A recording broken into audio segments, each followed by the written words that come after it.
আসসালামু আলাইকুম এভরিওয়ান। আশা করি যে যেখানে আছেন আল্লাহর রহমতে ভালো আছেন। আজকে আবার আরেকটা ভ্লগ নিয়ে চলে আসলাম। ভ্লগের শুরুতে আপনারা দেখতে পাচ্ছেন যে চুলাতে হচ্ছে আমরা আলু ঘাটি করছি, সাথে চুলাতে মাছ ভাজিও হচ্ছে।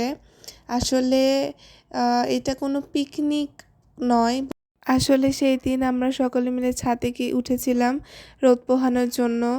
কুয়াশা কেটে সেই দিন রোদ উঠেছিল, বেশ ভালোই রোদ ছিল। তো আমরা সকলে রোদ পোহাতে ছাদে যাই, তো সেখানে এই আলু ঘাটির আয়োজন। সবচেয়ে মজার বিষয়, আমি এবং আমার মেজো ভাই আমরা দুইজন মিলে গিয়েছিলাম কলার পাতা নিয়ে আসতে।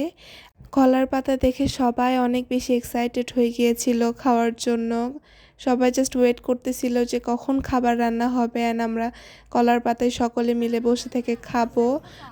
আমি এবং আমার ভাই তৌসিফ আমরা দুইজন মিলে কলার পাতাগুলো সুন্দর করে ক্লিন করে নিয়েছিলাম যাতে কোনো ধুলাবালি না থাকে। আলহামদুলিল্লাহ খাবারগুলো অনেক মজা হয়েছিল, বিশেষ করে আলু ঘাটি। আমার আম্মুর হাতের রান্না বরাবরই অনেক মজা হয়, তো সেই দিন আরও বেশি মজা হয়েছিল। আর সকলে মিলে খাওয়ার একটা মজাই আলাদা। ভ্লগটি ছিল এই পর্যন্তই। আশা করি আপনাদের সকলের ভালো লেগেছে। ভালো লাগলে অবশ্যই কমেন্ট করে জানাবেন। দেখা হবে নেক্সট ভ্লগে। আল্লাহ হাফেজ।